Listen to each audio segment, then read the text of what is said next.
अपने हर हिस्से में यीशु को उपस्थित जानना है कि यीशु मेरे साथ है।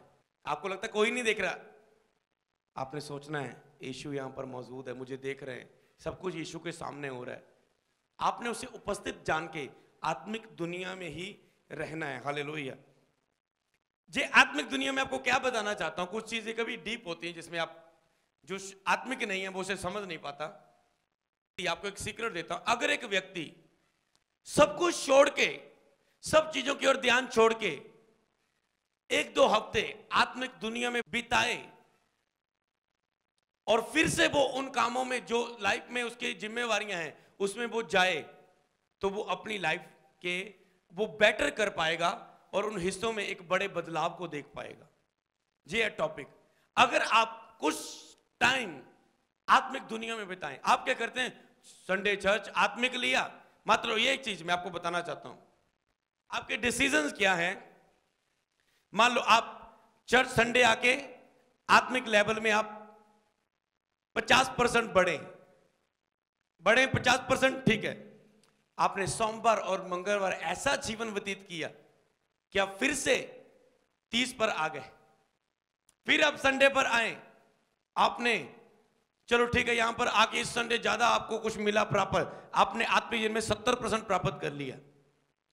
अब क्या हुआ, आप फिर से 2 दिन आपने संसार में जीवन व्यतीत किए, वो जितनी होली स्पिरिट की प्रेजेंस आप लेकर गए थे वो फिर से वहां पर आ गए। समझ रहे ना आप, ठीक है। बुधवार आ गए, 70 से वो 90 80 हो गया, 90 हो गया, पर आपने वीरवार शुक्रवार और शनिवार ऐसा जीवन जिया, शरीर में टोटल चले, कुछ भी आत्मिक नहीं, कुछ भी आत्मिक नहीं, कोई समर्पण नहीं, कोई अपने आप के लिए मरना नहीं, कोई फास्टिंग नहीं, कोई प्रेयर नहीं, और फिर से क्या आ गया, वहीं पर आ गया।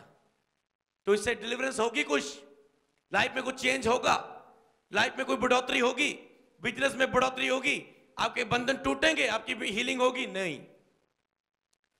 आप फैसला करिए अपनी लाइफ में 1-2 हफ्ते 1-2 महीने कुछ भी आत्मिक माहौल में लगातार रहने का, जिसमें हो सकता है कि आप 3 दिन 1 दिन पूरा कमरे में बंद हो जाएं, मुझे कोई ना बुलाए, कुछ नहीं खाना है मैंने, बस पानी पीना है, बस प्रेयर करनी है, बाइबल पढ़ना है, आत्मिक माहौल में रहना है, ये करना है वो करना है, रहे उसमें। तो उसके बाद जब आप आत्मिक बन जाए फिर आप अपने कामों में जाएं, आप वहां पर चमकेंगे यीशु के सामर्थ्य नाम में। फिर लोगों के बीच में जाएं, फिर अपने फैमिली के बीच में जाएं, फिर आप अपने काम में जाएं, अपने हिस्से में जाएं, जो कुछ भी आपने करने हैं, जिन भी जिम्मेवारियां हैं उनमें जाएं, आप देखने इतना चमकेंगे आपने कभी सोचा नहीं होगा। इसे बोलते ना तो बल से ना शक्ति से, जो कुछ होगा उसकी आत्मा से होगा। आत्मा के साथ समय बिताओ, होली स्पिरिट के साथ समय बिताओ, तो क्या होगा, वो अपने गुण को प्रकट करेगा कि मैं आशीष देने वाला परमेश्वर हूं। जब 7 दिन आप बिताएंगे, मैं बरकत देने वाला परमेश्वर हूं। आप वचनों में से सीखें, अनुभव में रेमा वचन से सीखेंगे, मैं चंगा करने वाला परमेश्वर हूं, मैं तुझे सामर्थ देने वाला परमेश्वर हूं, मैं आश्चर्य कर्म करने वाला परमेश्वर हूं, मेरी कोई लिमिट नहीं, मैं अनलिमिटेड हूं।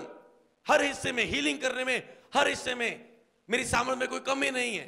फिर आप संसार में भी जाएंगे, संसार आपके ऊपर असर नहीं डाल पाएगा, क्योंकि आप आत्मिक योद्धा बन चुके हैं आत्मिक माहौल में रह के। हालेलुया।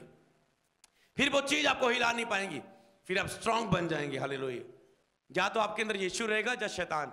जब आप टोटली आत्मिक आपको बना दिया जाएगा तो शैतान को जाना पड़ेगा, क्योंकि आप शरीर नहीं है, आप आत्मा है, और आत्मा में शैतान नहीं रहता, शैतान शरीर में रहता है। आपको आत्मिक बनना है, आपको भूलना है मैं कौन हूं।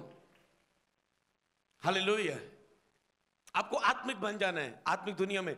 जब आप आत्मिक दुनिया में बन जाएंगे, आपको कुछ भी फर्क नहीं पड़ेगा, कोई आपके लिए क्या बोलता है, आपका हस्बैंड क्या बोलता है, आपका बच्चा आपको तंग कर रहा है, आपका कर्जा कितना है, क्योंकि आप आत्मिक है।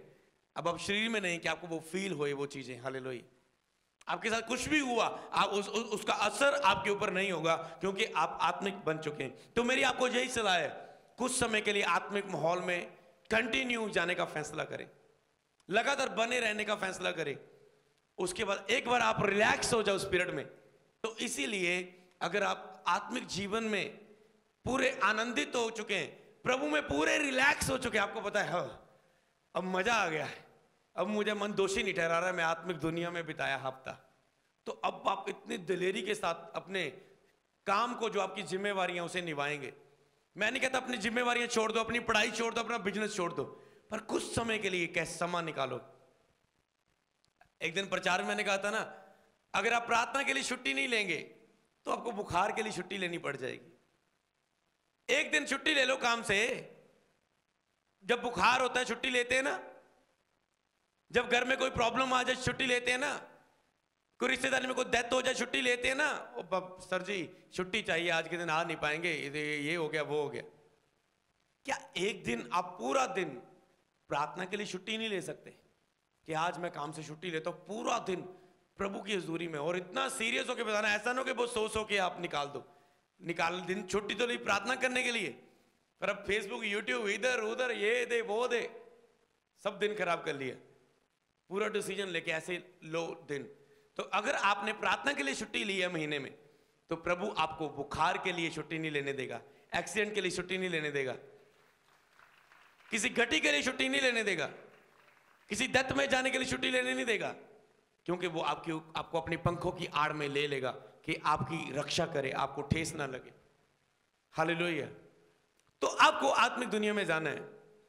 मैं आपको बताऊं, कई वक्त जब लोग नए नए मसीह में आते हैं, वो प्रभु, जैसे एक वर्ड दिया मैंने आपको, जिस दिन आप परमेश्वर के दीवाने हो गए, आपके हालात बदलने शुरू हो जाएंगे। दीवाने होना समझ रहे ना, दीवाना होना किसी चीज का।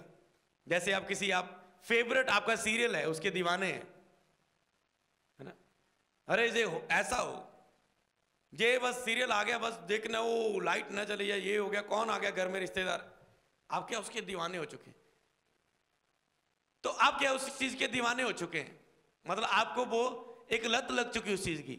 अगर यही लत आपको प्रभु की लग जाए, प्रभु के आप दीवाने हो जाए, उससे प्यार हो जाए, प्रभु को देखे बिना रहना हो, खाना खाने से पहले प्रभु को याद करें, तब तक प्रभु खाना नहीं खाऊंगा जब तक 2 घंटे प्रेयर नहीं करूंगा, तब तक चाय नहीं पीऊंगा प्रभु जब तक 1 घंटा वचन नहीं पढ़ लूंगा। अगर आप ऐसा उसके दीवाने हो जाएं, क्या बाइबल इतना पढ़ रहे हैं, आपकी मम्मी ने खाना रखा वो ठंडा हो गया और आप कहते ठीक है बाद में खाता हूं, आपने फिर गर्म करने को बोला, आप फिर व्यस्त हो गए और फिर ठंडा हो गया, आप इतना बिजी हैं। ऐसी आत्मिक दुनिया में अब हमने जाना है। ये महीना आत्मिक उन्नति में बढ़ने का महीना है, ब्लेसिंग का महीना है, प्रार्थना योद्धा बनने का महीना है, शैतान के खिलाफ खड़े होने का महीना है। आत्मिक दुनिया में जाना है। एक बार 5 बार बोले, प्रभु मुझे आत्मिक दुनिया में खींच, प्रभु मुझे आत्मिक बना। आंखें बंद करके बोले, मुझे प्रभु आत्मिक बना, मुझे शरीर से बाहर कर, मुझे मेरी मैं से बाहर कर, मुझे अपने आप में खत्म कर परमेश्वर, ताकि तेरी उपस्थिति मेरे जीवन में आ सके परमेश्वर, तेरी हजूरी मेरे जीवन में आ सके। हालेलुया। ऐसे बहुत सारे वचन है जो आपने पढ़ने, प्रभु आपके साथ है। हालेलुया। इफिसियों की किताब उसका 3 अध्याय उसकी 19 आयत, उसके बाद इफिसियों 2 की 10, लूका की किताब 6 उसकी 40। तो इन चीजों में आप पढ़ेंगे, परमेश्वर के साथ और संगति में बढ़ना शुरू होंगे, जिसमें आप यीशु की तरह सिद्ध बनने शुरू हो जाएंगे। सिद्ध कौन बनता है? यीशु की तरह। जब आप यीशु की तरह स्वभाव अपने अंदर लेना शुरू कर दें और यीशु की तरह अनुशासन अपने जीवन में अपना लें, उसे बोलते हैं सिद्ध बनना। यीशु की तरह अनुशासन, सिस्टम अपनी लाइफ का, डिसिप्लिन, प्रार्थना करके लोगों में जाना, प्रार्थना करके सोना, सुबह प्रार्थना फिर सेवा, रात को धन्यवाद प्रार्थना, फिर सुबह मॉर्निंग सेवा। बहुत सारी डिसिप्लिन में थी लाइफ। हालेलुया। तो इसी तरह क्या, और यीशु का स्वभाव प्रेम, आनंद, धीरज, लोगों के लिए दया, शांति, सताने वालों के लिए प्रार्थना। जब यीशु का स्वभाव, इन चीजों को आप आत्मिक दुनिया में प्राप्त करेंगे। जब आप आत्मिक बन जाएंगे, मैं सच में आपको ये चीज इसलिए बता रहा हूं, जब आप आत्मिक बन जाएंगे तो बीमारी तो शरीर में रहती है ना। सोच के देखो, इमेजिन करके देखो, आप आत्मा है, आत्मिक दुनिया में प्रवेश कर रहे हैं, प्रार्थना, वचन, संगति की तरह, फास्टिंग द्वारा। तो बीमारी जो रसौली है, जो गिल्टी है, जो ट्यूमर है, जो पथरी है, जो कुछ भी आपके ब्लड में बीमारी है, वो तो शरीर में रहती है। सच में जब आप इमेजिन करके मैं तो आत्मा हूं, ऐसा फील करेंगे, सचमुच हीलिंग्स होंगी आपकी लाइफ में। हालेलुया। तो आपने इन चीजों की ओर बढ़ना है। परमेश्वर आपके साथ हैं, यीशु मसीह आपके साथ है। प्रभु में बने रहो, जड़ पकड़ो, ताकि जो आप फल लगे आपको, और आप फ्रूटफुल हो जाए। हालेलुया।